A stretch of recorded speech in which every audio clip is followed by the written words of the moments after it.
are you guys there?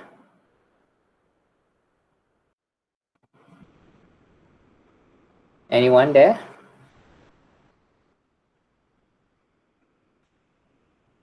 Can we start now?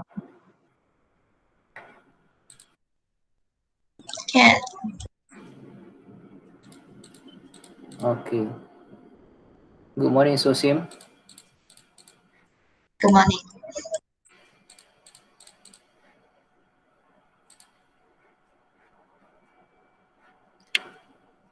Okay, so how was your test one last week? Do you think you managed to answer that?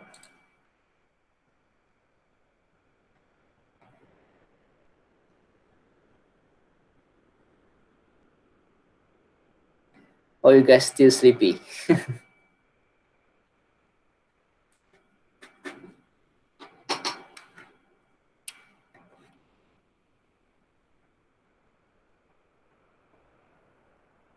Okay, anyway.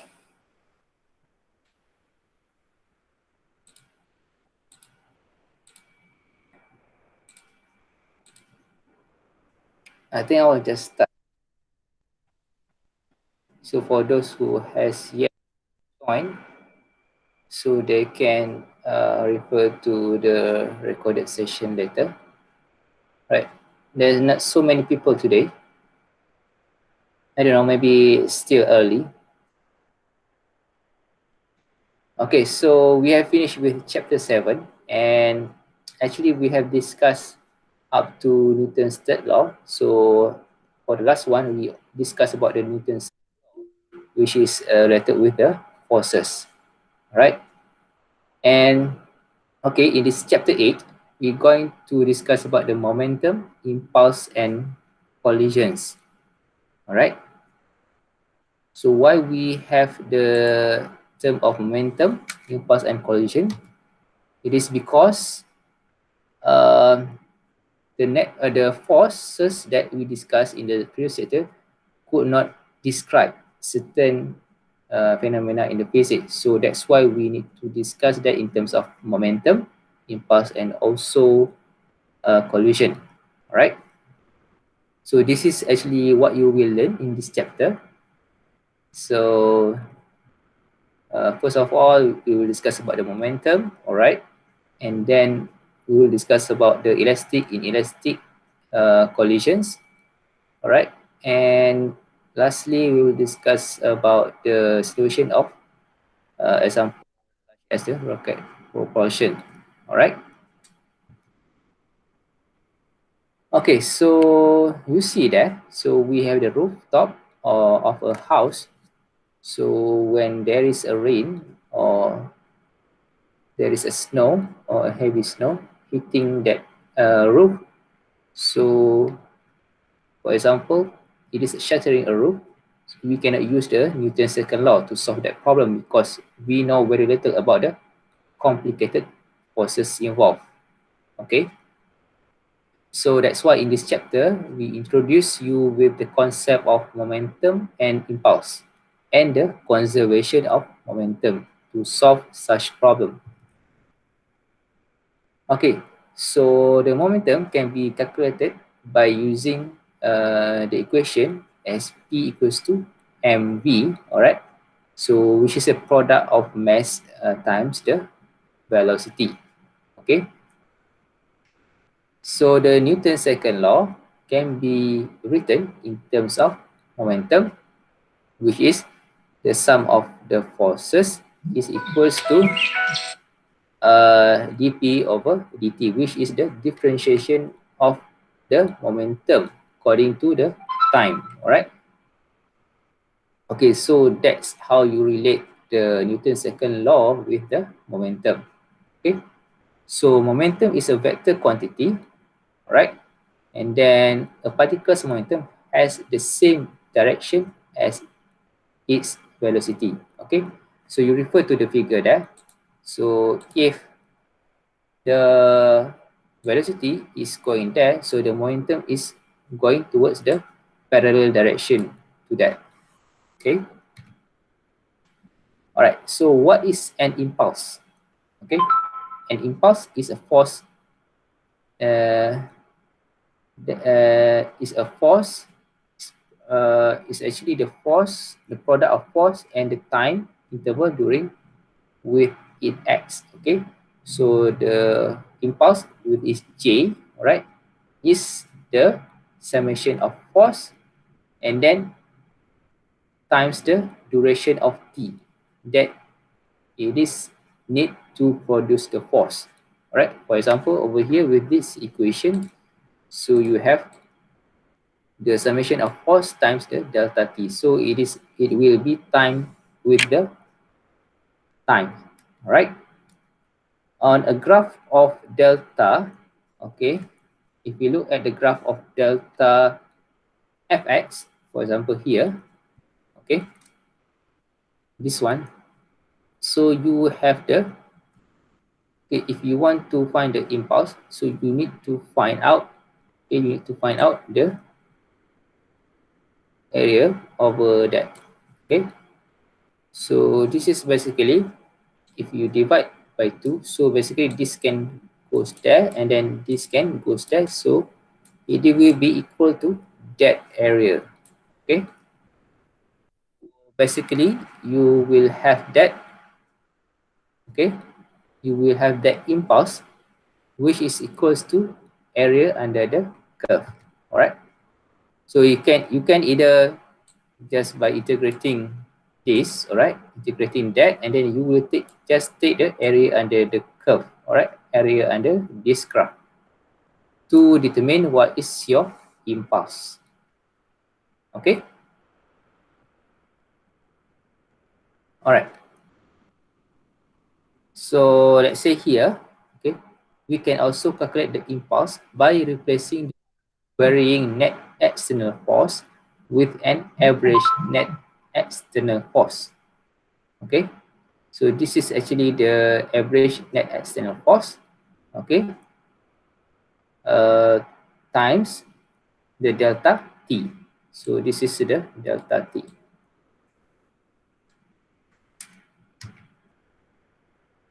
Okay, so okay, we also have different forces, so that acts differently. Okay, so how about the impulse over here?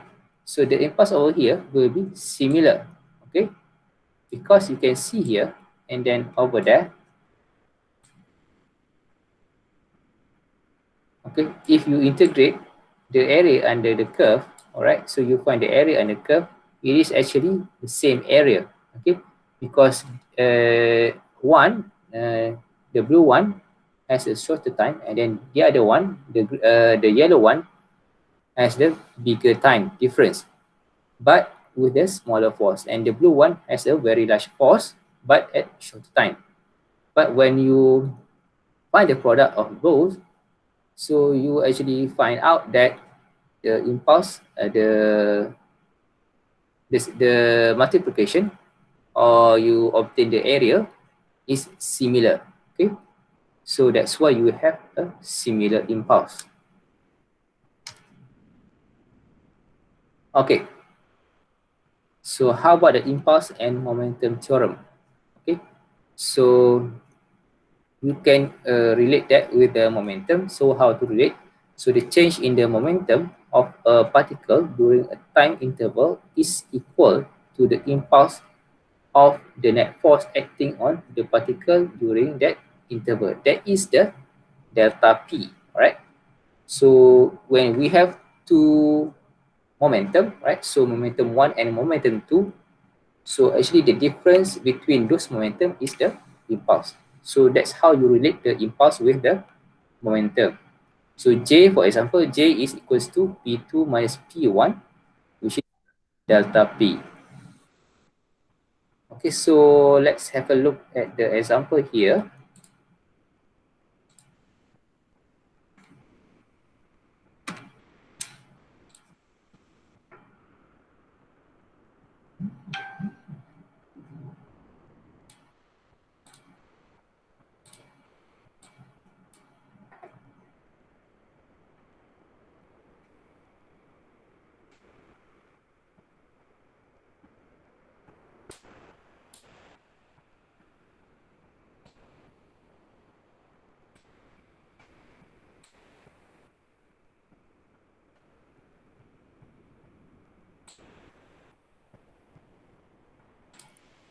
Example 8.2, a ball is moving to the left at 30 meters per second, and it hits a wall and rebounds horizontally to the right at 20 meters per second.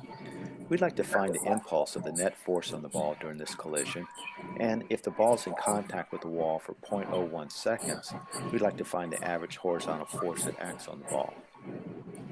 So let's begin with the diagram of the collision. So we're going to take the positive x-axis to the right. The ball comes in, makes a collision, and then bounces away. We're going to neglect gravity in this problem, of course. And the change in momentum, which is just the impulse, is the final momentum, which we'll call P2, minus the initial momentum, which is P1. That impulse must be equal to the average force during the collision times the time of the collision. So for part A, we'll simply calculate the two momenta. Here's the initial momentum, which of course must be negative since the ball is moving to the left. And the final momentum, putting in the mass of the ball and its speed, we get plus 8 kilograms meters per second. Thus the impulse is the change in momentum, which will be 20 Newton seconds. The time that the ball is in contact with the wall, again, is 0.01 seconds. This means that the average force in the x direction is the impulse divided by the time, which will be 2,000 newtons. Notice that this force needs to be positive, because obviously when the ball makes contact with the wall, there's going to be an average force to the right that ultimately causes the change in momentum. And this ends example 8.2. Okay, so basically the problem, we have a ball, so we throw, okay, against a brick wall. So example like a tennis ball, so we throw to a wall, okay, with mass of 0.4 kilogram. Okay, it moves horizontally to the left at 30 meters per second. It hits the wall and it rebounds horizontally to the right at 20 meters per second. So you notice that there is a speed change, a difference, all right? And then find the impulse of the net force of the ball during its collision with the wall. Okay, so how to solve that? So we use the equation of momentum, okay?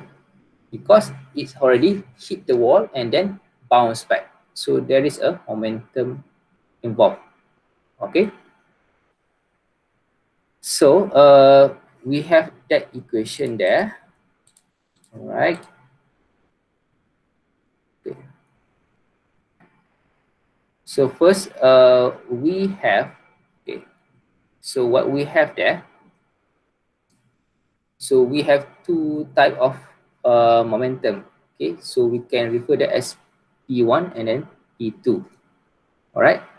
So the difference, also we can obtain the impulse, okay? Because we two different momentum, all right? So as we learn, J is equal to summation of force and delta T, right? So it involves the time. Just the impulse, one. Okay. Collision. So to solve for A, the initial moment. All right. So we have E1, right, equals to MB. All right. So M, you know that is 0.4 times.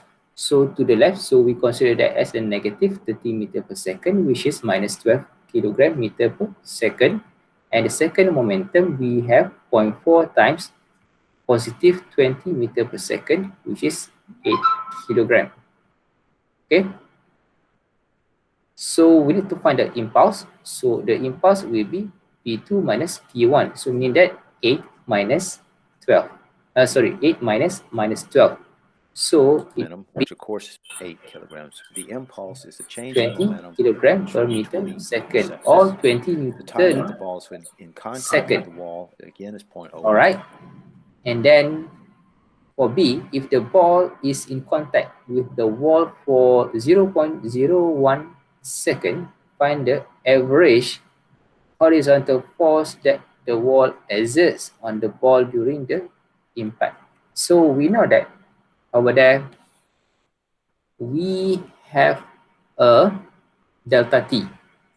All right, we have the delta T, right? So that is the time where the wall exerts on the ball during the impact.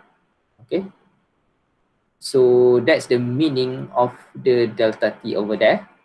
So in the impulse, where we have a time making the impact. All right, so from there, after we do the calculation, all right, so we already obtained J, all right, so J is 20 Newton, and then delta T, and then we can know what is the force, all right, so where J divided with the delta T, and then we know the total force, all right, the total force, okay, is 2000 Newton, all right, so where this one is the actually the average force, all right, because there is no other force involved. Okay, so it is only in the horizontal direction. Okay, all right, so that is about example 8.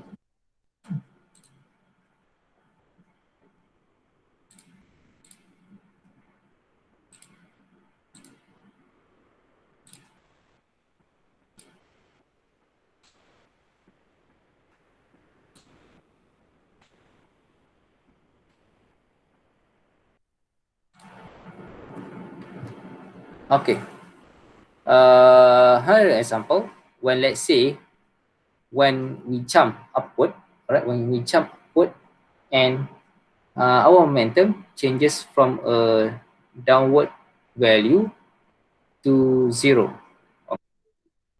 It is best to land with your knees bent so that your legs can flex. Okay, so mean that our knees, okay, our knees need to be bent.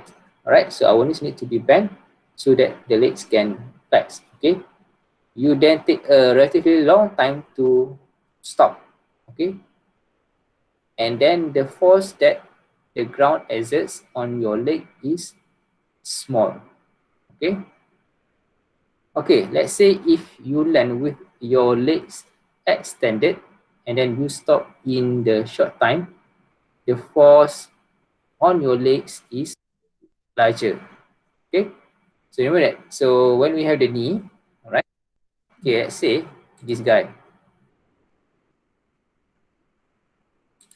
Okay, this guy, all right, so the leg is extended. So mean that is straight.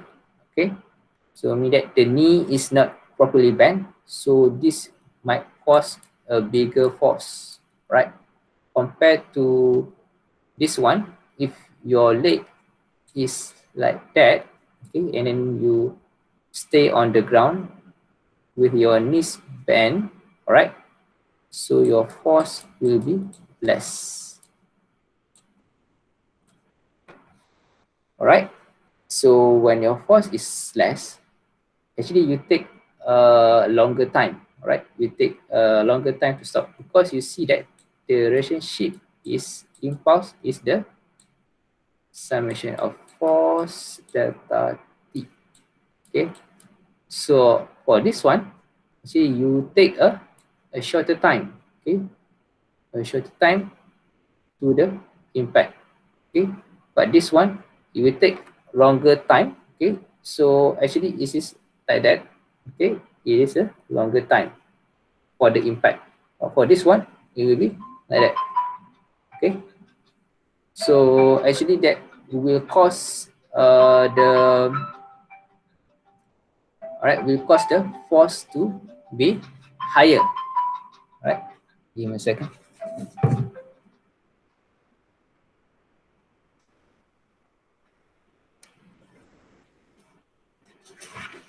All right. Okay, so that's the concept of impulse and momentum. Okay, now we want to compare the momentum with the kinetic energy. Alright, the kinetic energy of a pitch baseball is equal to the work the pitcher does on it. Alright, so the force multiplied by the distance the ball moves during the throw. Okay, and then the momentum of the ball is equals to the impulse the pitcher imparts to it. Okay, the force multiplied by the time it took to bring the ball to speed. So you can see that from the figure we have the picture of a baseball, right? So we have he's throwing the ball. Okay, so he's throwing the ball. We have the net external force, and then the displacement, right? So the ball to actually, if we take the time, okay, to give some momentum to it. So this guy needs to actually retract back, okay, retract back, and then also before he's throwing the ball, of course there will be some force involved. Okay, so you see that there is time taken. All right, if actually the time, okay, if let's say if you are trying to throw the ball, just take a shorter time. Okay, just take a shorter time to throw that. Okay, of course your force uh will be, right, long your force will be uh lower, all right, compared to if you take a shorter time. So let's say like that. Okay, so if you push like that, it will be higher force, okay, compared to if you slow it. All right, if you slow it like that, of course you have the slower impulse. Okay, so that's the concept of momentum involved during that throwing of the ball. Okay, so you see that if you do like that, okay, of course the force will be higher because you have a shorter time, because is actually the concept of the conservation of the momentum. So because the momentum won't change, all right, so what time or the force.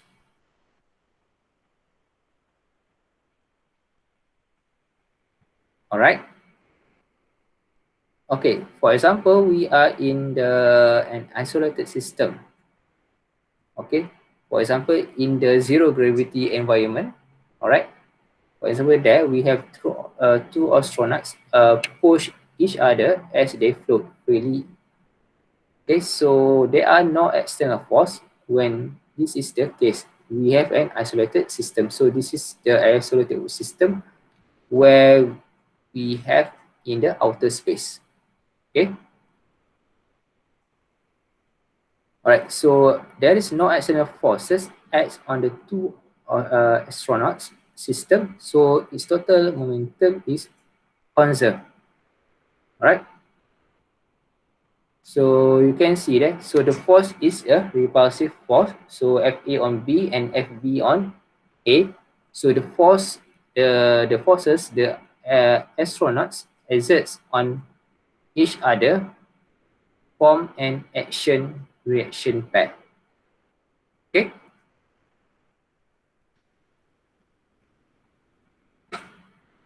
All right. Okay. So the concept of the conservation of momentum. All right. So the external forces act on the scatters shown. Okay, but their vector sum is 0. Okay, so the total momentum of the scatters conserved. All right, you see that when these scatters are skating, all right, so when they are touching each other, all right, at the right moment, so we have the repulsive force, all right, and also we have the normal and the weight force will be, so this normal and weight force will be cancelled, and then this force and also that force is also similar. All right, so when this is similar, so we have the conservation of momentum. Okay, so meaning that conservation momentum if the vector sum of the external forces on the system is 0. So the total momentum of the system is constant. All right.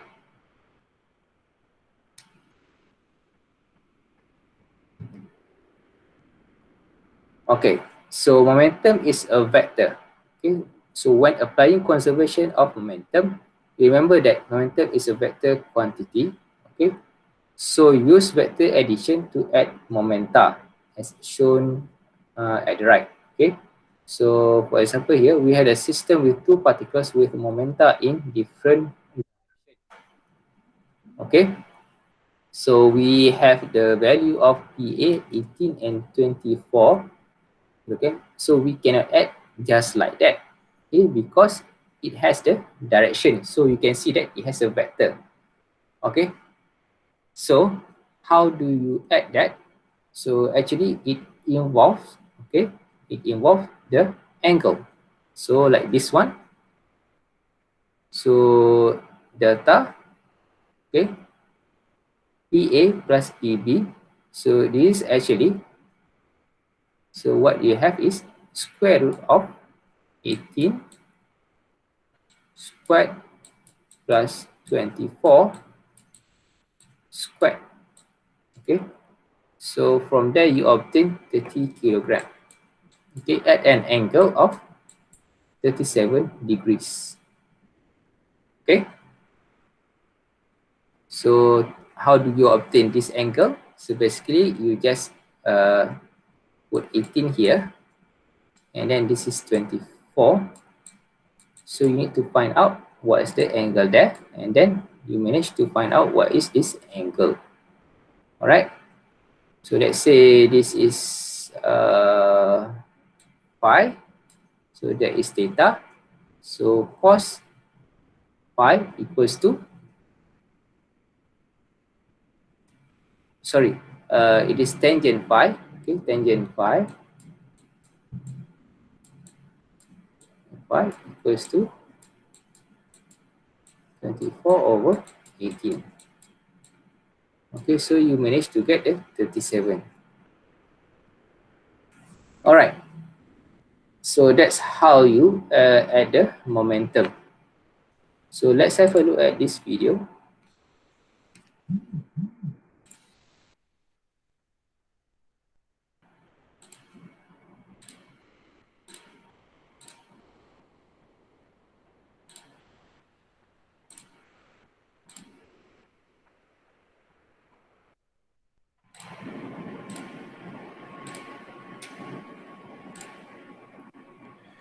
In example 8.3, a soccer ball is kicked as shown in this diagram.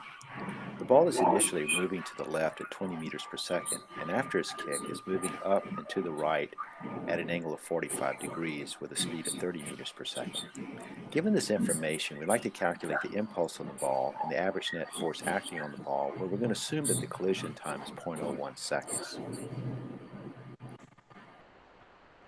So we're going to use the impulse momentum theorem to solve this problem, in which we got to relate the impulse to the average force acting on the ball. And since we're moving in two dimensions and these are vectors, we're going to need their x and y components. So the x component of the impulse is equal to the integral over the net force acting on the ball over time, but we're just going to take the average that to be the average force, and this is just the collision time, t2 minus t1.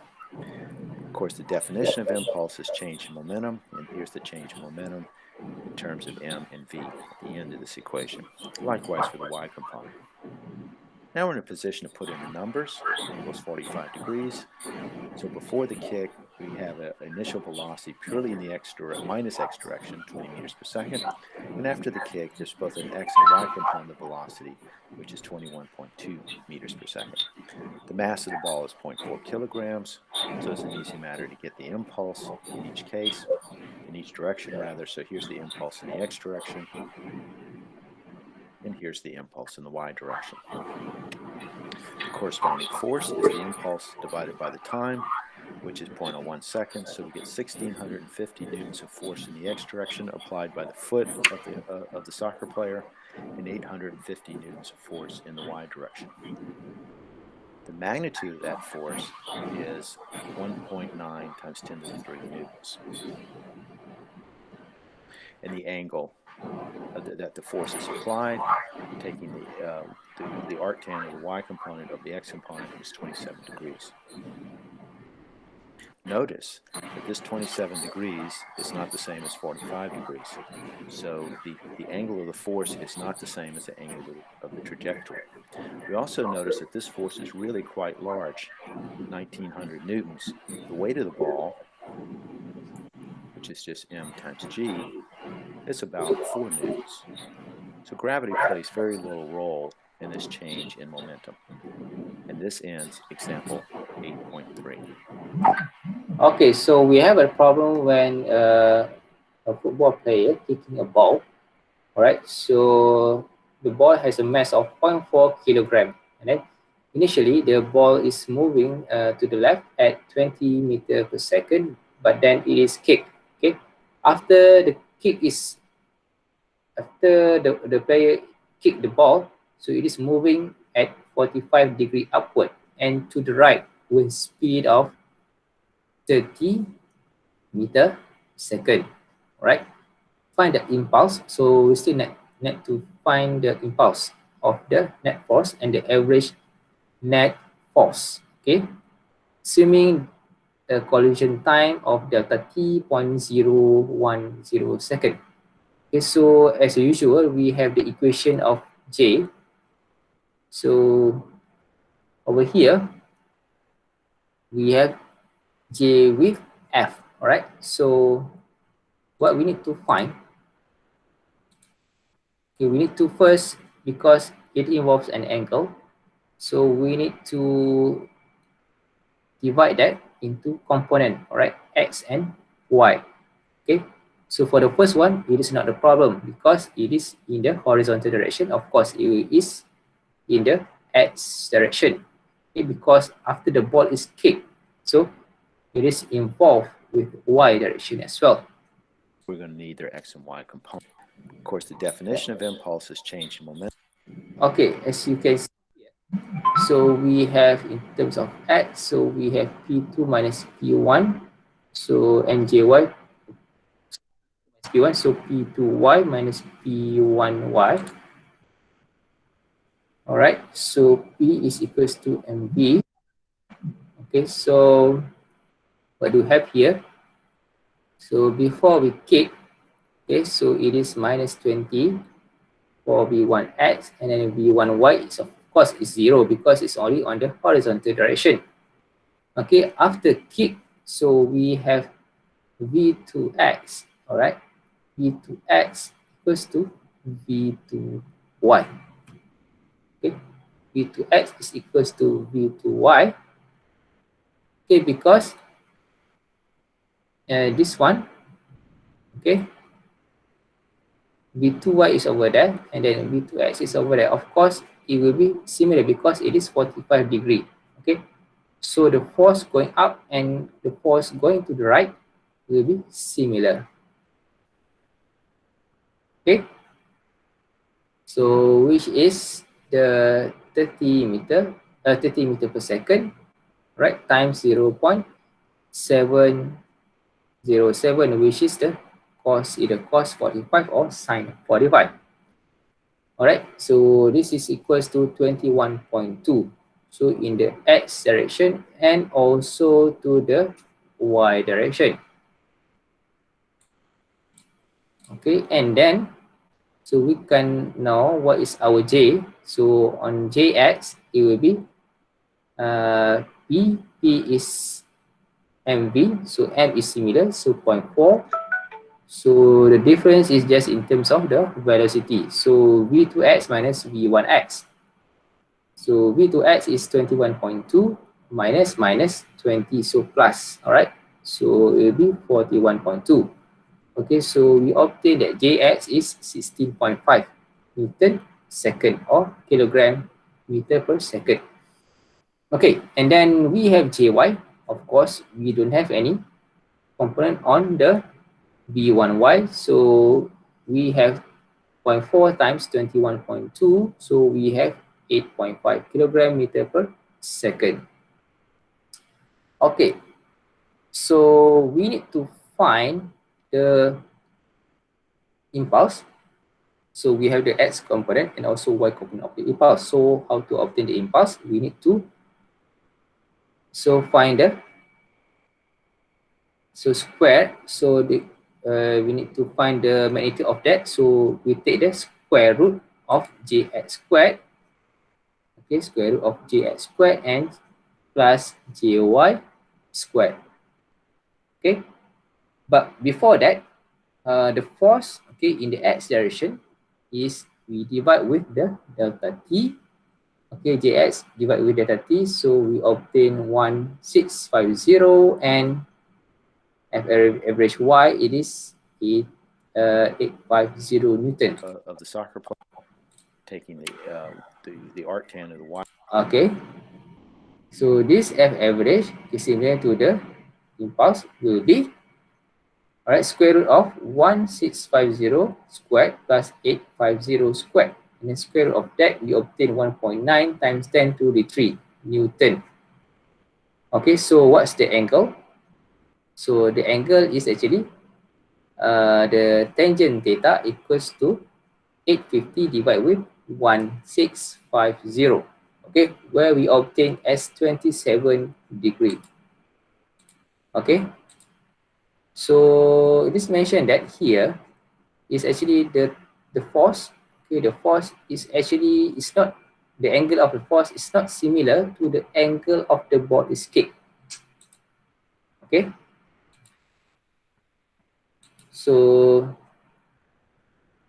because of this is what happened is because it is not due to the gravity. Okay, because this momentum is not due to the gravity, so the effect of the gravity is less, so that's why the angle is different. Okay, so that's the example of 8.3.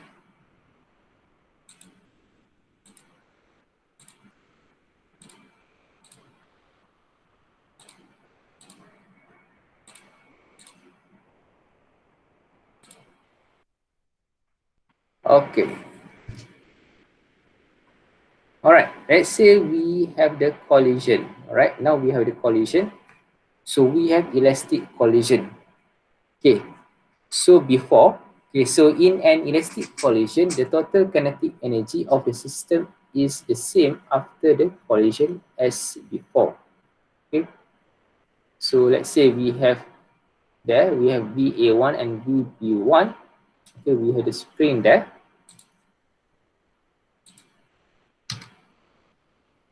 Okay, so we make the elastic collision, and then the total kinetic energy of the system is the same after the collision as before. Okay, so over here, when these both objects hits each other, so the kinetic energy is stored as potential energy in compressed spring. Okay, so mention that when the object is moved, okay, it has the kinetic energy, and over here the kinetic energy is partly be transferred to the potential energy to the spring. Okay, so after that, so after it hits, so it is returned. Okay, so the total, so the potential energy will be again 0. Okay, so or at the minimum value, and then we have the total kinetic energy of the system similar after the collision as before. Okay, so the kinetic energy before and after is similar.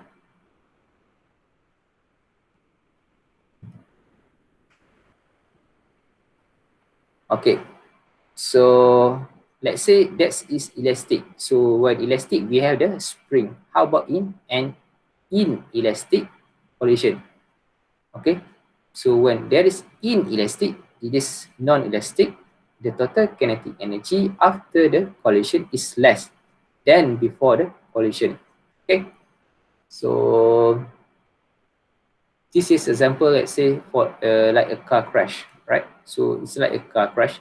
So you saw that when the car is moving at very high speed, okay, And then after the crash, of course, it won't be, the speed after the crash won't be similar like before the crash. Of course, it will be slower. Okay. So that's one example of inelastic collision. All right. So let's say over here, the glider sticks together. So the total kinetic energy after the collision is less before the collision, because over here we have the impact. Okay, so we have the impact. Okay, so the total kinetic energy after the collision is less than before the collision.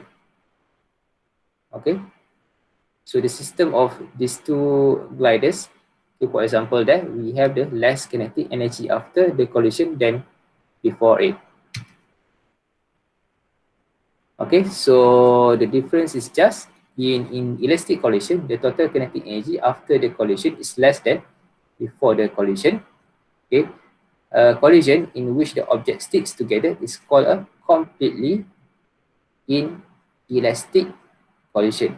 Okay, so when the object sticks together after the collision, right, it is called that as a completely inelastic collision, right? In any collision in which the external forces can be neglected, the total momentum is conserved, right? In elastic collisions only, the total kinetic energy before equals the total kinetic energy after. Okay.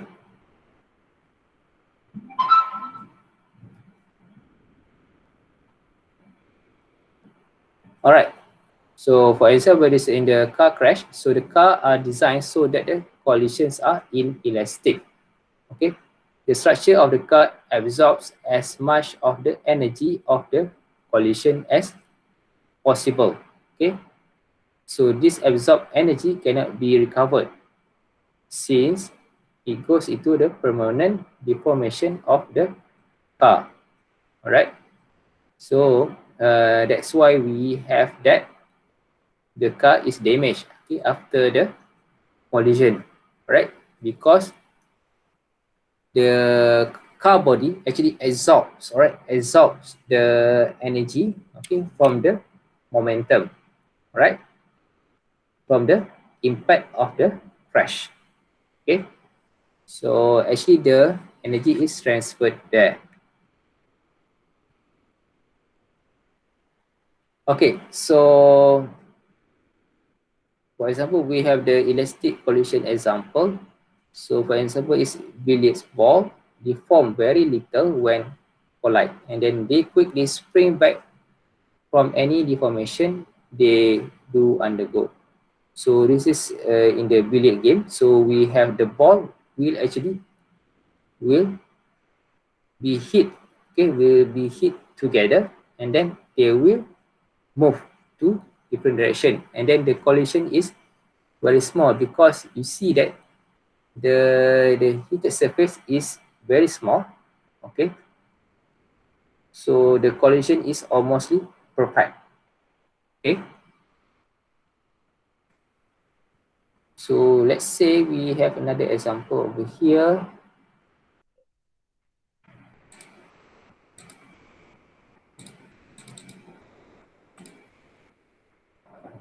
Okay, give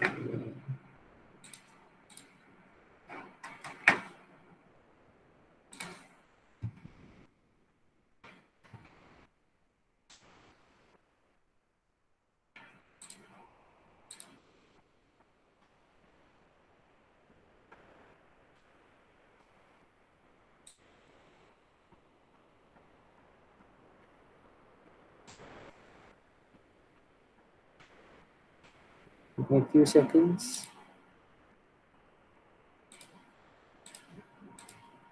Okay, here we go.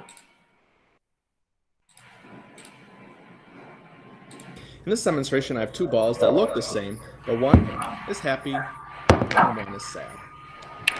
First, I'm going to hang the sad ball from this string, bring it back, and release it so it hits the block.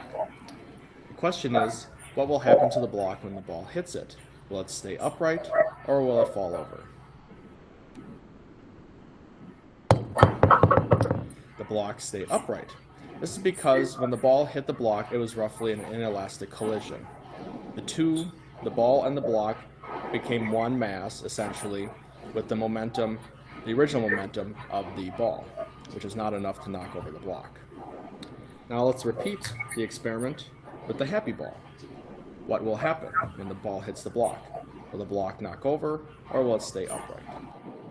So what's your answer to this? Alright, so this is a happy ball. Alright, so this is happy ball. So as you see that when this happy ball hit the floor, it will bounce back. Okay, but the sad ball won't bounce back. Okay, because it has the inelastic collision. So what do you think the answer? Right, is it A or B?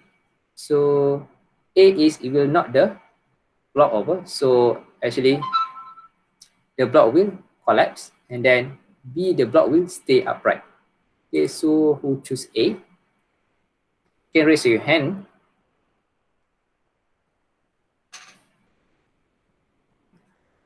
Okay, nobody choose A. How about B? Who choose B? You can raise your hand. Okay, Munra choose B. So let's see whether the block will stay upright or it will collapse. Okay.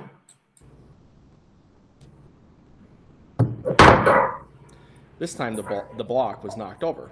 Okay. This is because the ball hitting the block was roughly an elastic collision. When the ball bounced off the block, it delivered twice the momentum of its original momentum to the block, which was enough to knock it over. Okay, so you notice that, right? So it is actually the block collapse, okay, because that one is elastic collision. So before that, it is inelastic. So inelastic, okay, the impact is absorbed. Okay, the impact is absorbed by this block. Okay, but as you can saw that before, we have that for elastic. So elastic. So when elastic, actually, you have this one hitting that. Okay, this ball hitting the block. Okay, and then it will give you a higher momentum. So actually, the block will have the almost similar speed, all right, to that ball bounce back. Okay, so that's why the block collapse. All right. So remember that when we have elastic collision, the momentum is higher compared to the inelastic collision where we have the smaller momentum.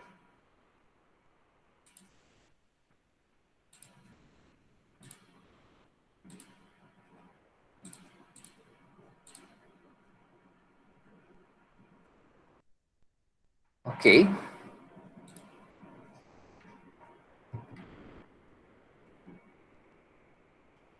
Alright, so let's look at one-dimensional elastic collision between two objects A and B, okay, in which all the velocities lie along the same line.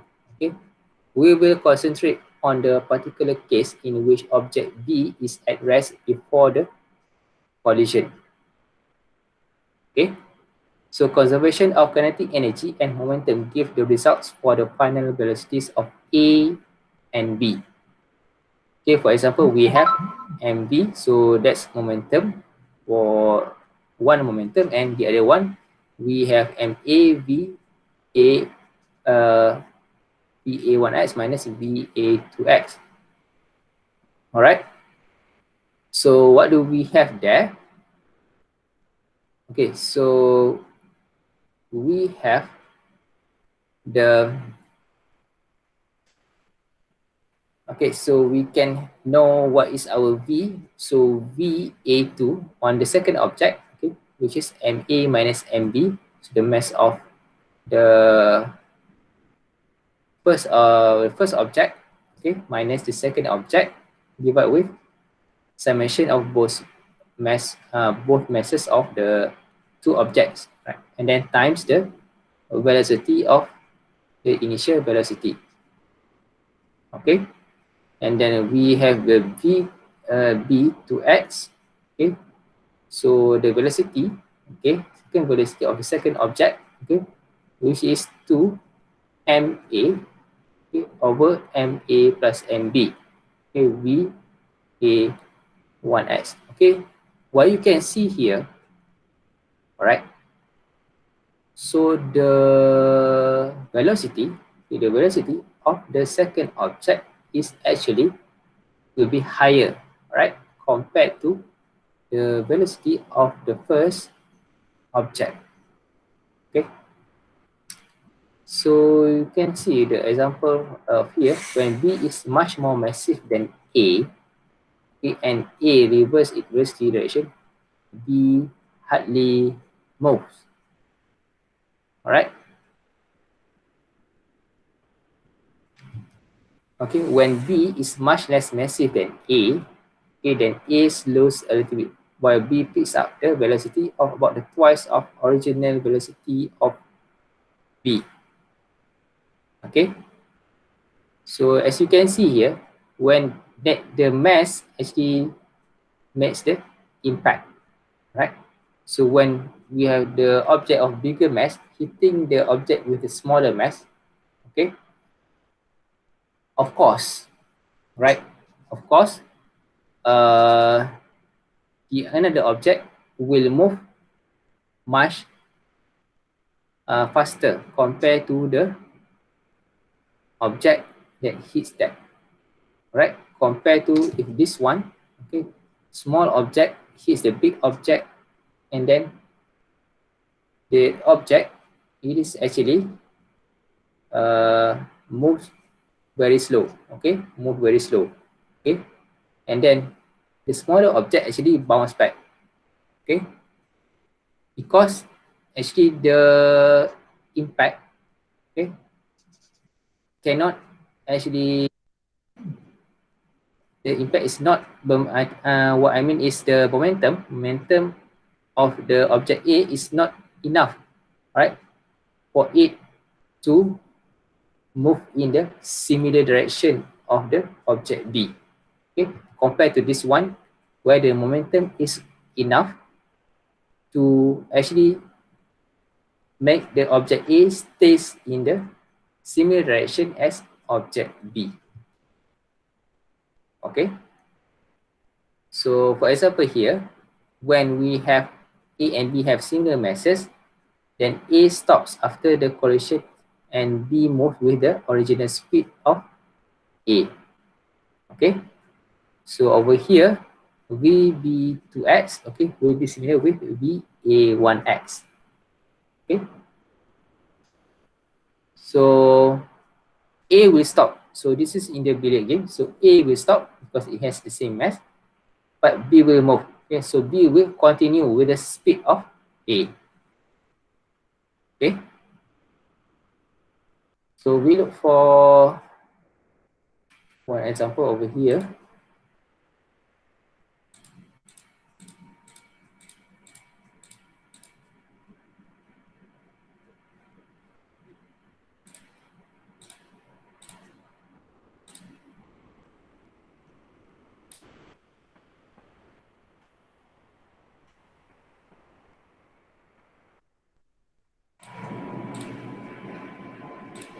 In example 811, we're going to consider a head-on elastic collision between a neutron and a carbon nucleus that's initially at rest. So let's begin with a schematic of the collision. We have a neutron moving down the positive x-axis. It collides with a stationary carbon atom. The neutron has an initial speed of 2.6 times 10 to the 7 meters per second, and its mass is 1 atomic unit, and the carbon nucleus has 12 atomic units. After collision, they fly apart. So this is an elastic collision where both linear momentum and kinetic energy conserved, and here's a list of the relevant velocities in the problem. So we're given the mass of the neutron, the mass of the carbon atom, and the initial velocity of the neutron. For momentum to be conserved, this equation must be true. Here's the initial momentum of the neutron, and here's the final momentum of the neutron and the final momentum of the carbon atom. And likewise, kinetic energies need to be conserved. But because the carbon atom's initially at rest, we can make use of equations 8.24 and 8.25. And notice that the final velocity, for instance, of the neutron is just a ratio of masses times the initial velocity of the neutron. Likewise for the carbon atom. Since I have these ratios, I don't need to convert the masses of the neutron and the carbon atom into kilograms. The units of U will simply cancel out in the denominator and numerator of these equations. So putting in the values, I get these two velocities. And I note that the neutron is actually moving a little slower after this collision. So after many collisions, the neutron's velocity will be somewhat lower and more appropriate for a nuclear reactor. And this ends example 8.11. Okay. Alright, so we look at the example again. So what we have is the fission of uranium nuclei in a nuclear reactor produces high-speed neutrons. Okay, before such neutrons can efficiently cause additional fissions, they must be slowed down by collisions with nuclei in the moderator of the reactor. Okay, so we are trying to reduce, reduce the speed of the neutron, by colliding, with the nuclei in the moderator of the reactor. The first nuclear reactor built in 1942 at the University of Chicago, used carbon graphite as the moderator. Suppose a neutron, mass of 1 U, traveling at 2.6 times to the 7 meter per second, undergoes a head-on elastic collision with carbon nucleus, with mass of 12 U initially at rest. So we neglect the external forces during the collision. We need to find the velocities after the collision. So U is the atomic mass unit, which is equals to 1.66 times 10 to the minus 27 kilogram. What we need to find here is the velocity after the collision, which is the VB. V2B.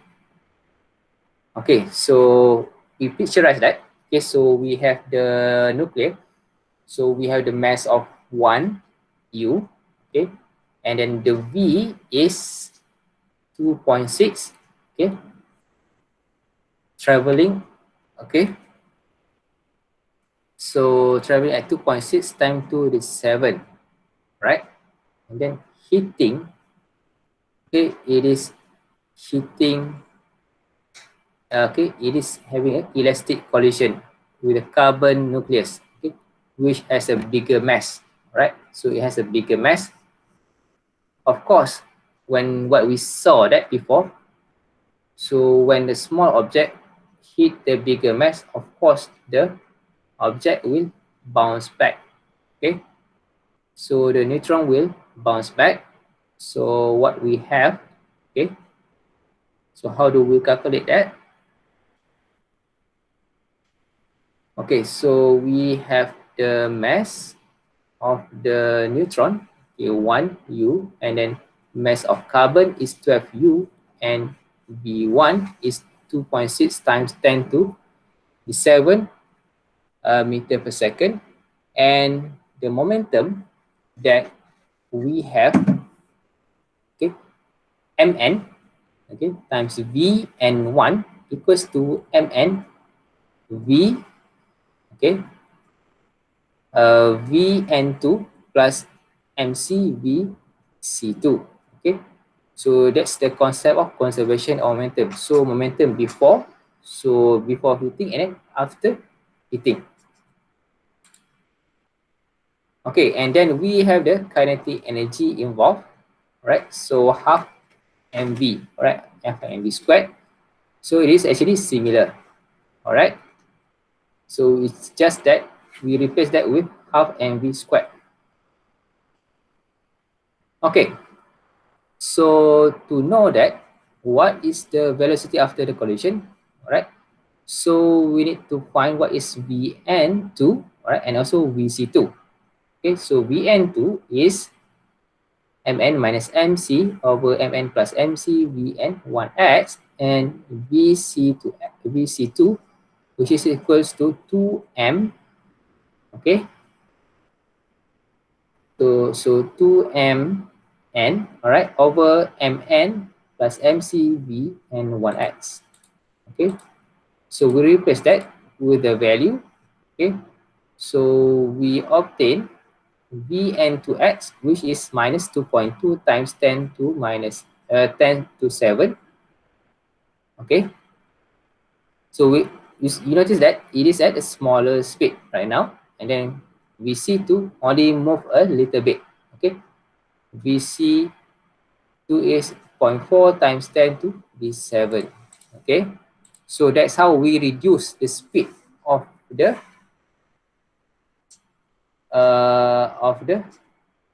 nuclear particle. All right, which is we have here the uranium nuclear. Okay, uranium nuclei. So if we have many carbons nuclei inside that, so the speed of that will be reduced. Okay. All right. So this is also similar to if you see that the crash with let's say a big lorry with a car. Okay.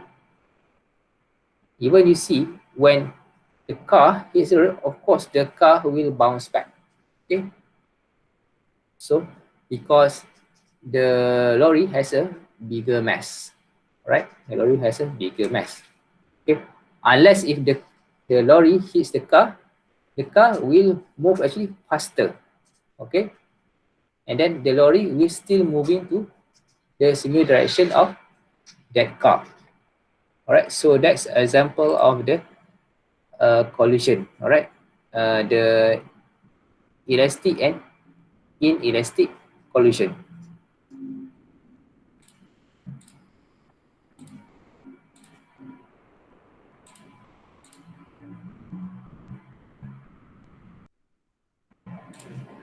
All right.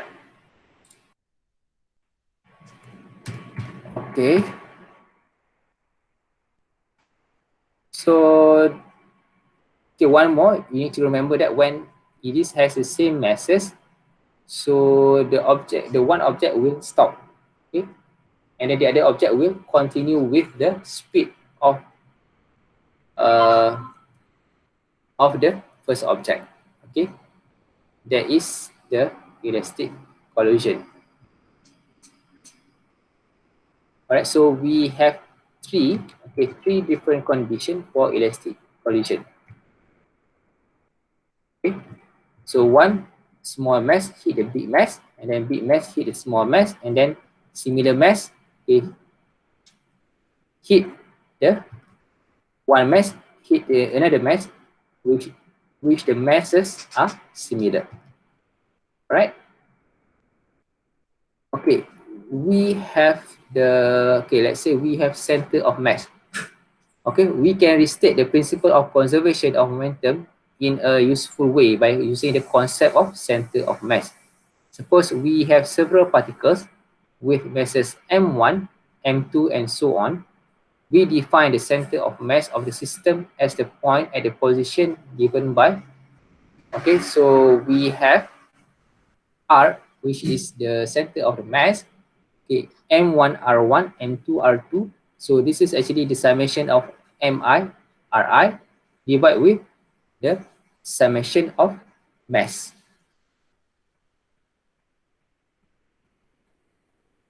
Okay.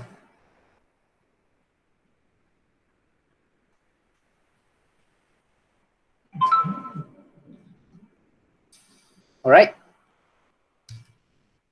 Okay. For example, here we have the center of mass. Okay. For example, of the cube, it is at the middle of there, right? Sphere and cylinder. Okay, so we know where is the center of mass.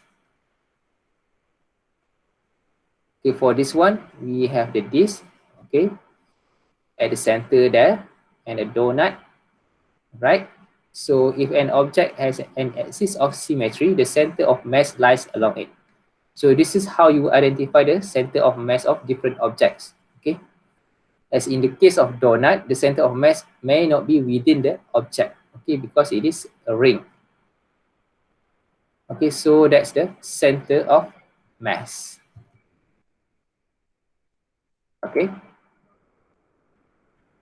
All right. So if we have multiple masses, then the center of mass will be, okay, mass times the center of mass. All right. So and then multiple of that, and then we divide with the mass, so we obtain the center of mass of that multiple masses.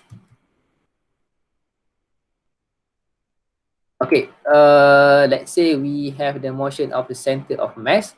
The total momentum of a system is equals to the total mass times the velocity of the center of mass. Okay, the center of mass of branch at the right moves as through all the mass were concentrated there. Okay. Okay, as you can see that, okay, we have the white dot, the center of mass of a branch. Okay, it actually moves almost in the vertical direction. Okay, because it is the center is there. Okay, so where we can define this as the total of mass of system particles, where we consider that as m times v. Alright, the velocity of the center of mass is equals momenta of the individual particles. Alright, so we have, let's say we have m1 and v over here, so we add with more m1 and v and so on, and then we have the total momentum of the system, where it is equals to the total mass, alright, all of that, and then equals to the velocity of the center of mass. Okay, so that's the total momentum of the system equals to summation of momentum at different velocity. Okay,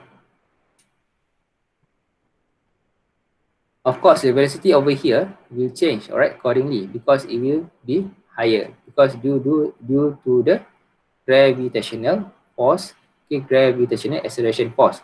So where we have the gravitational acceleration force is constant, but we have the linear velocity. Okay, meaning that the velocity keep increasing, but the acceleration is constant. Okay, so when the external forces, okay, so when an object of a collection of particles is acted on by external forces, the center of mass moves as though all the mass were concentrated at that point, and it were acted on by a net force equal to the sum of the external forces on the system. Okay, for example, we have a rocket there. Okay, so we have a rocket and it moves, all right, and then over here the shell explodes, all right. Okay, as you can see that this one, the top part of this rocket will move to one direction and the other one will move to different direction. And then this is actually the center of mass of that object. Okay.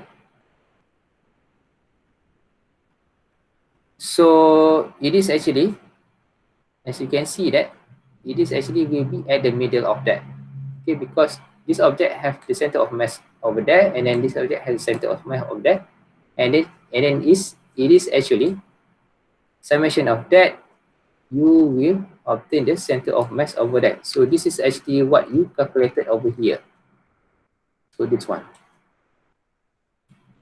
All right. So that's how you obtain the center of mass, like this one. Okay. Okay, so lastly, right, in this chapter, so we have example of rocket propulsion. Okay, as a rocket burns fuel, its mass decreases. Okay, to provide enough thrust to lift its payload into space. All right, this Atlas V, a rocket launch vehicle, ejects more than 100 kilogram of burnt fuel per second at speeds of nearly 4,000 meter per second. Okay, so this is how we launch the rocket. Okay, so when the rocket burns fuel, okay, its mass decreases. Okay, because it gives you the much more momentum. All right, so it gives you much more momentum or the speed to the ground, and then so it is actually repulsive. Okay, let's see this demonstration.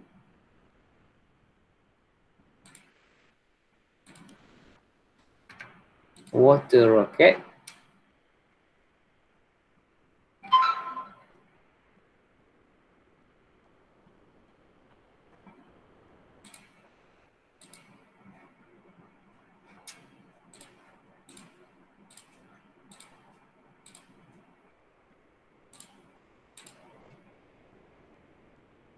So here I have a toy water rocket with an air pump attached to it. Now, this can be fired in two ways. One, with just air, pumping it up just with air, and two, having water in there and then pumping up the air, pressurizing the rocket. The question I have is, will the rocket go further when it uses air as a propellant or when it has the heavy water inside as the propellant? Okay, so I think this is simple. Right, you have learned about the concept of conservation of momentum. Alright, so in the first case, the rocket is propelled by the air. In the second, is propelled mainly by water. The rocket will fly farther when propelled by air, fly farther when propelled by water, fly the same distance in both cases. So what's your answer? So who chose A?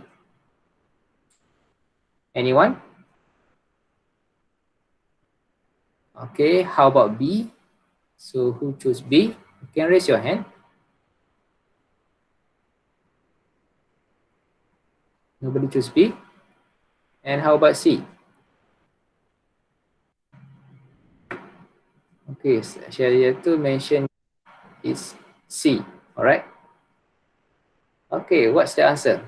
I believe for me the answer is B. All right, but I will choose C because who choose B as C. So I'll pump this up I 25 expect times when with we just have the air. more water, then it will fly further. I'll let it go. Didn't go anywhere. Now I'll do the same with the water. Okay, that's where before I'll fill the rocket about a just third of the way. have the air inside.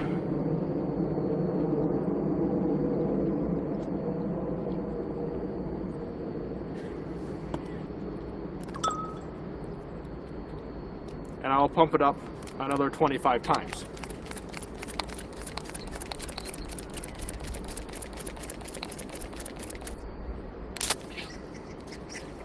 So as you can see, the rocket went much further. It actually went somewhere compared to the rocket with just the air. Now why did it go further even though it was heavier? Well, the water has more mass. As it exits the rocket through the exhaust, it transfers a lot more momentum to the rocket than if it was just air pushing against the rocket. Air has very little mass, therefore not a lot of momentum transfer.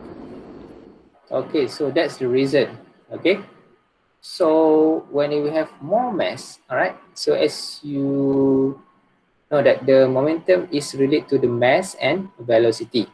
Okay, so the momentum is transferred, right? So the momentum is transferred to the to the rocket. Okay, so it can move farther.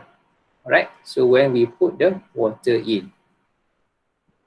Okay, so that's the concept of that. So as just noticed before, so we have the, just I mentioned about the rocket propulsion. So this one. So okay. So the rocket actually have a very big mass, okay? But when it burns more fuel, all right, it burns more fuel. So actually it gives you a very big momentum down there. So the momentum actually is the biggest, right? Is the biggest at the starting point of that. So that's why the rocket can be pushed out. Okay. So as mentioned here, this Atlas V launch vehicle ejects more than 1,000 kilogram of burnt fuel per second at speeds of nearly 4,000 meter per second. Okay, so actually the mass is released there. So because the burnt fuel, so before that it is in terms of liquid, so it's very big mass. Okay, so it's like in your car, right? So it is like in your car. So you notice that, okay, so you notice that when you just fuel in your car, all right, so your car will be heavy, right? So it has much more liquid inside that, all right? But when you travel along, right, and then the fuel is burned, all right, so the masses is actually gone away, all right, and then it is transferred to your car, so your car will have a bigger momentum, all right, compared to the ones during when the fuel is full, all right. So that's why in the Formula One competition, it is usually you need to actually not fill the full tank of the fuel, right? So the driver will have more momentum. Okay, so they can accelerate faster on the track. Okay, that's why you see that when during the F1 car, it stops many times. Okay, during the race to fuel in the fuel, right, inside the car. So in order to ensure that uh, actually you can still keep on the race. So actually it's actually fuel up not until the full tank of that, but maybe it's only half, okay, maybe it's only quarter of that. All right. So that's how they play the game on the F1 car, all right, on F1 competition. All right, any questions so far?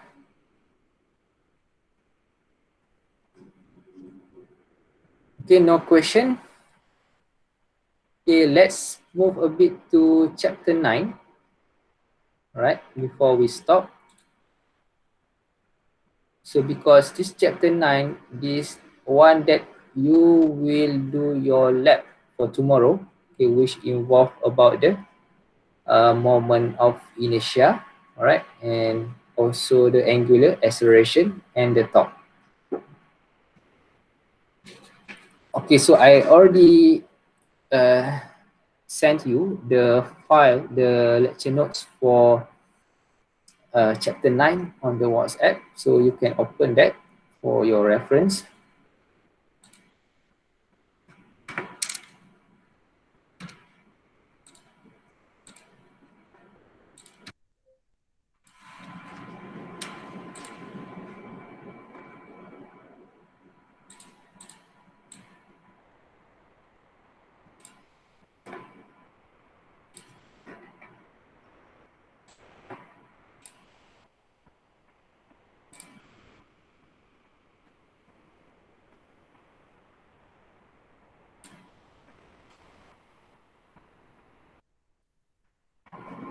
Okay, so before this, okay, we have discussed about the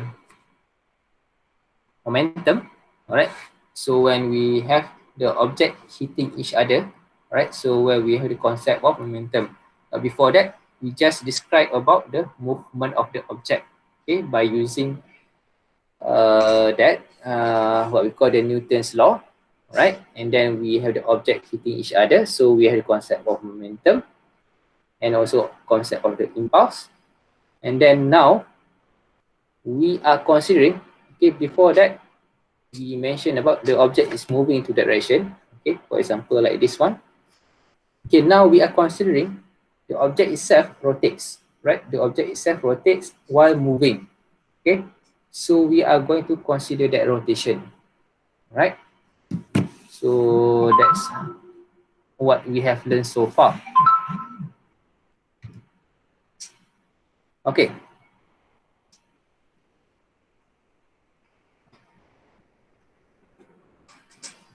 Alright, so in this chapter, what you will learn is how to describe the rotation of rigid body in terms of angular coordinate, angular velocity, and angular acceleration. Okay.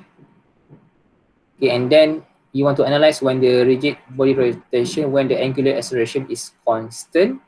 Okay, so when the angular acceleration is constant, so and the meaning of object's moment of inertia. Alright. Okay, and then do the calculation of the moment of inertia. Alright, so let's say we have an airplane propeller revolving a door, a ceiling fan, and a Ferris wheel in all involve rotating rigid objects. Okay, so this is all the rotation of the rigid objects. Okay, it actually rotates itself. So your ceiling fan, so it rotates right on the rigid body. A revolving door, let's say in a building or in shopping mall, so you have the revolving door. Okay, then airplane propeller.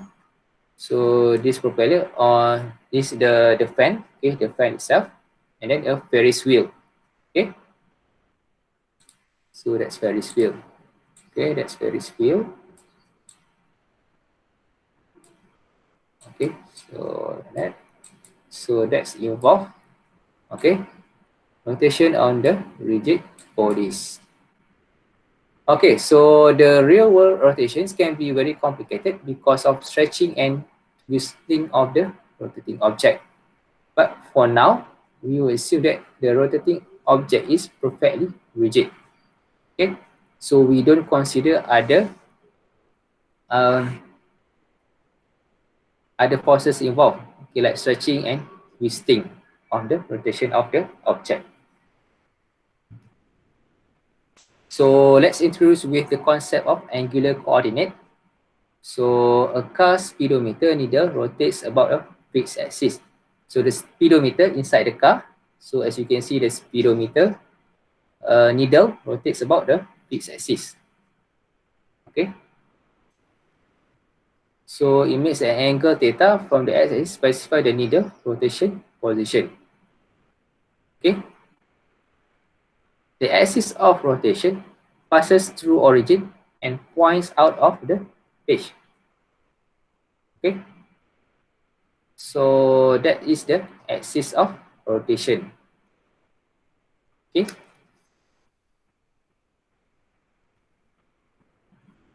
Okay, so unit of angle. Okay, 1 radian is the angle at which the RS has the same length as the radius R.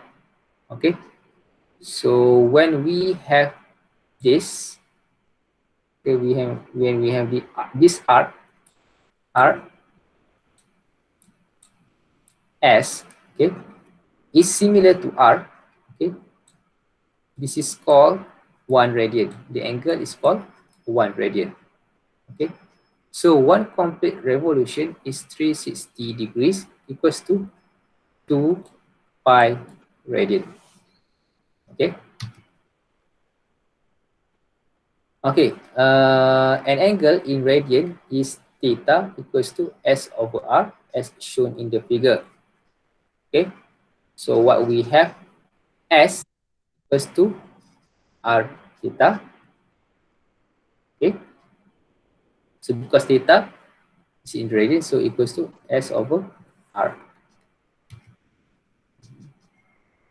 Okay, because when s divide with r, okay, when s is 1, r is 1, or s is 2, r is 2, it is equals to 1, right? So you should remember that the concept over here. So that's why we have theta. Okay, so theta will be 1, right? 1 radian whenever the value of s and r are similar. Okay, so we have the concept of angular velocity. Okay, the average angular velocity of an object is omega average z equals to delta uh, delta theta over delta t. Okay. Alright, so the subscript z means that the rotation is about the z axis. Okay. Alright, so this is the average angular velocity.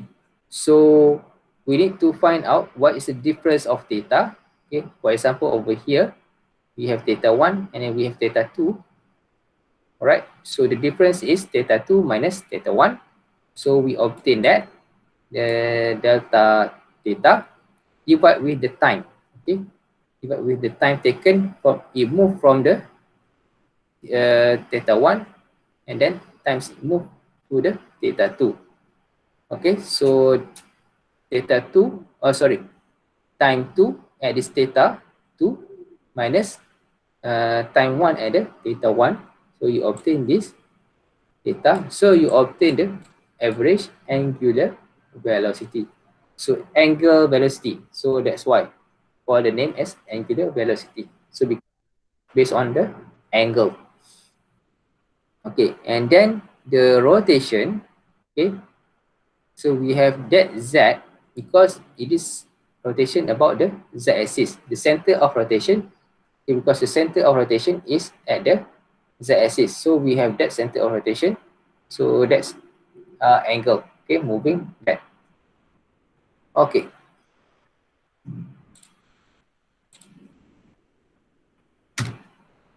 Alright, so we chose the angle theta to increase in the counterclockwise rotation. Okay, so in terms of counterclockwise rotation, as the theta increase, so the angular velocity is positive. Okay, so when the delta theta is positive, so we have the positive angular velocity. If it is in terms of clockwise, when because we have the theta will be delta theta will be negative, right? So the angular velocity will be negative. All right, so it's just whether counterclockwise or clockwise rotation. Okay, for the counterclockwise, the angular velocity will be positive, and for clockwise rotation, angular velocity will be negative. Okay, so the instantaneous angular velocity is the limit of average angular velocity as the delta theta approaches 0. Okay, so when we refer simply to this as the angular velocity, okay, at an instant time. So when we measure our theta and then our time t, so we mean that the instantaneous angular velocity, not the average angular velocity. Okay, so the z subscript still means the object is rotating around the z-axis and the angular velocity can be positive or negative, which is depends on the direction in which the rigid body is rotating. Okay, so we look at this example.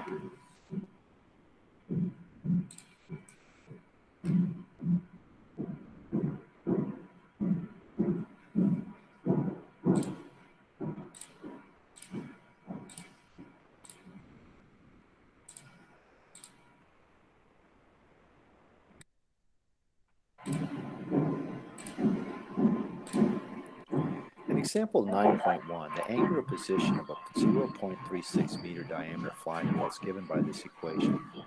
Note that theta varies as t cubed. In part A, we'd like to find theta at times 2 seconds and 5 seconds.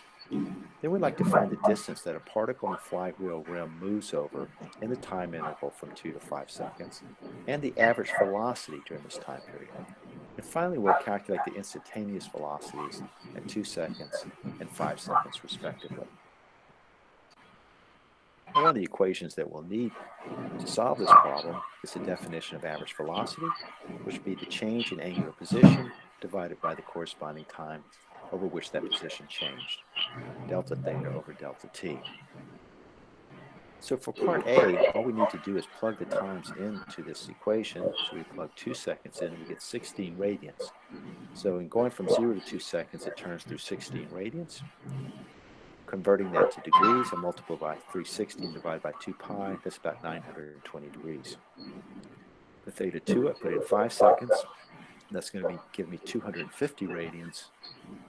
Converting that, it's about 14,000 degrees. For part B, I need to calculate what angle the wheel rotates through in going from 2 seconds to 5 seconds, and that's going to be 250 minus 16.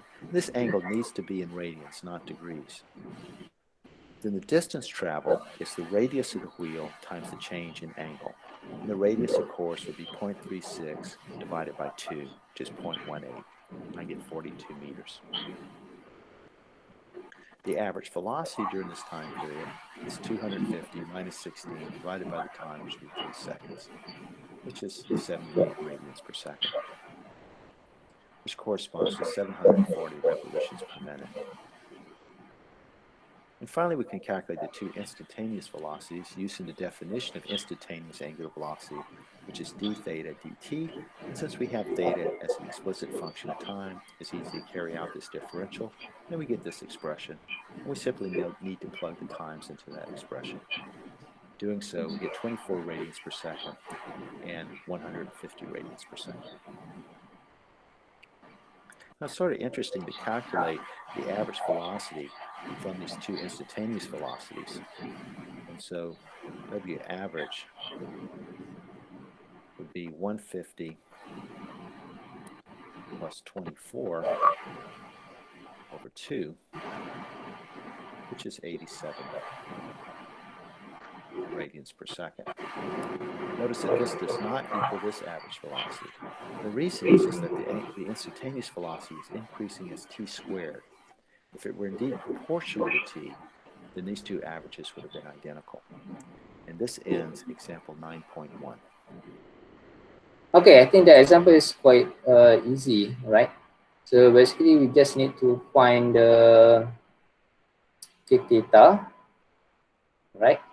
Find theta in radians and in degree at t1, 2 seconds, and t2, 5 seconds, right? Because we are already given the angular position. So basically, that is the okay.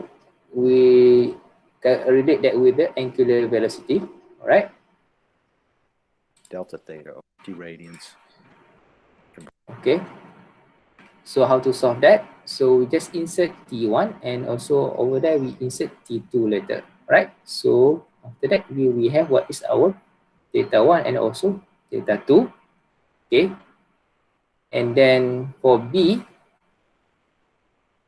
so that is about 14,000. we need to find the distance, all right? The distance that a particle on the flywheel rim moves over the time interval from T1 to T2 per second. Okay, the distance. So to find the distance, we use the concept of theta equals to S over R. Okay, that equals to S over R. So we know that the diameter is 0.36. Okay, so the R is half of that, which is 1.18. Okay, so what we have, okay, so 0.18, okay, times what is the theta, right? From times 5 to times T2. So we already calculated in A, okay, theta 2 minus theta 1. So 250 minus 16 radians. So times 234. So we obtain as the revolutions per minute. 42 meter. And finally, we can calculate Right. the two And for instantaneous C, velocities using the definition we of to find the instantaneous angular average angular velocity, which velocity. is So E average theta. angular velocity is, And since we have data, okay, so delta theta divided with delta t, okay, 250 minus 16 over 3, okay, which is 70 radians per second. Okay, and in radian per second and in revolution per minute. So in revolution per minute, so you just mention that one revolution is equals to 2 pi. So one complete revolution is equals to 2 pi, and then for the time, so over there you divide with 2 pi and then times time 60 seconds to convert that to minute. Okay, so you obtain at 740 revolution per minute. Okay, and lastly, what is the instantaneous angular velocity at T1 2 second and T2 5 second? So you just find out thereby differentiate, okay, d theta over dt. Okay, so you have, when you differentiate that, you have 2 times 3t squared. All right, so you just replace t, so you obtain t as 2 seconds. So you obtain t as 2 seconds. So where you have that instantaneous angular velocity at t1 is 6 rad per second cube t squared. Okay, okay, so you times that. Okay, t squared is you multiply t is 2 seconds. So t squared is 4. 6 times 4 times 4, you obtain omega 1 z. So at t1 equals to 24 radian per second. And for the t2 at 5 seconds, 150 radian per second. Okay, so that's it, how you solve that. Okay.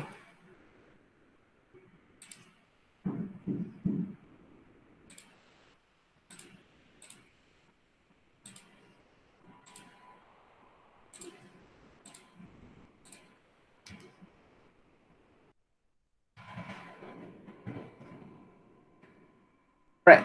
So remember that the angular velocity is a vector. So the sign of omega z for rotation is along z axis. We have, okay, so when it rotates, okay, when it rotates on the counterclockwise, so it will move towards the positive z-axis. Okay, when it rotates, okay, when it rotates clockwise, okay, of course it will move to the uh, minus z direction. Okay, so you use this by using the right hand rule, okay, on how to solve that, okay, on how to determine to which direction is the rotation of the axis. Okay, so we have one more example. So rotation motion in bacteria. In the Escherichia coli bacteria are found in the lower intestines of humans, okay, and other warm-blooded animals. All right, the bacteria swims by rotating their long corkscrew-shaped flagella, all right, which act like the blades of a propeller. Okay, so it's a flagella. Okay, it's actually rotating, okay, like the propeller of of the the small plane, so as the fan of the small plane. Okay, so each flagellum is rotated at angular speed from 200 to 1000 revolution per minute, about 20 to 100 radian per second and can vary its speeds to give the flagellum and angular acceleration. So the flagellum will move on the angular acceleration. Okay.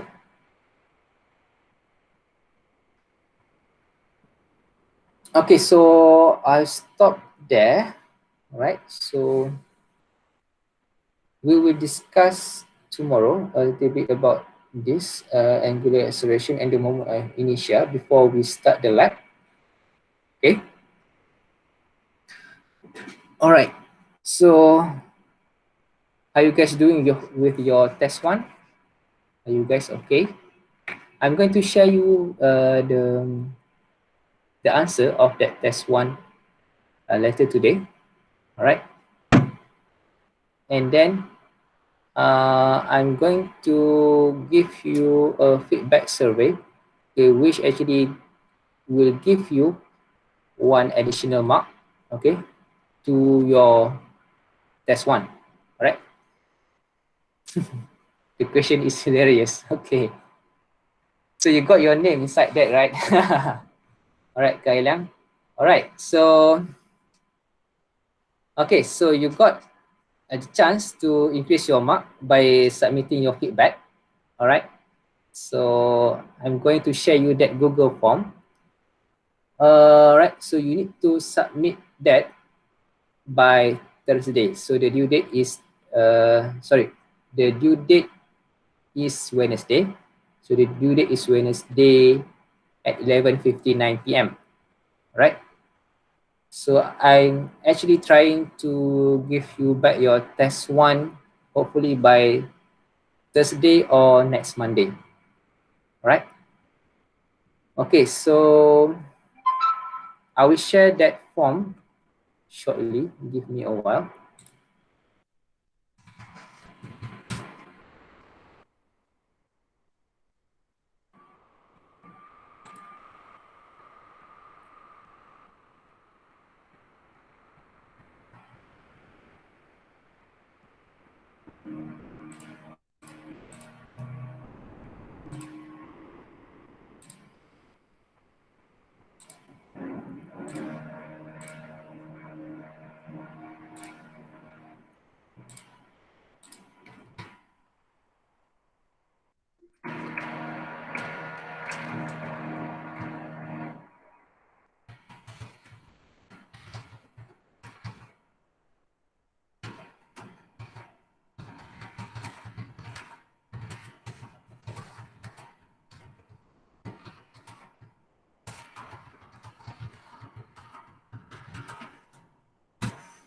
Okay, so I already shared that in the WhatsApp group, so you can feel that, right?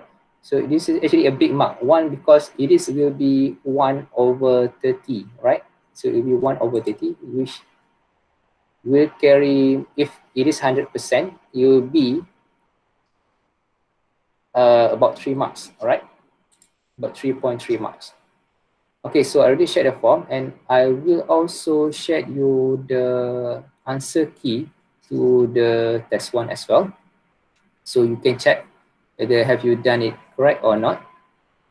Okay, before I give you the marks for your test one, hopefully by Thursday or next Monday. Okay, all right, so before we dismiss, so let's take picture together as usual for your attendance today. So please turn on your camera.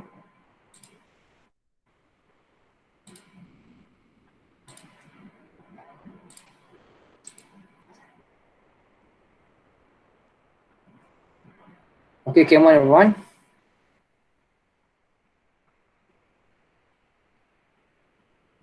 Make sure you wash your head, Kai Liang, because the egg was dropped on your head by Sosim. All right. Okay. Okay, let's count from 10. All right. 10, 9, 8, 7, 6, 5, 4, 3, 2, 1. Smile, everyone. Okay, give me one more shot. Okay, thank you. All right. So have a nice day. Okay, thank you and see you tomorrow for the lab session.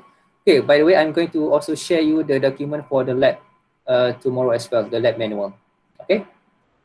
So by the meantime, okay, so that's it. Okay, assalamualaikum and bye-bye. Thank you, doctor. Okay, welcome.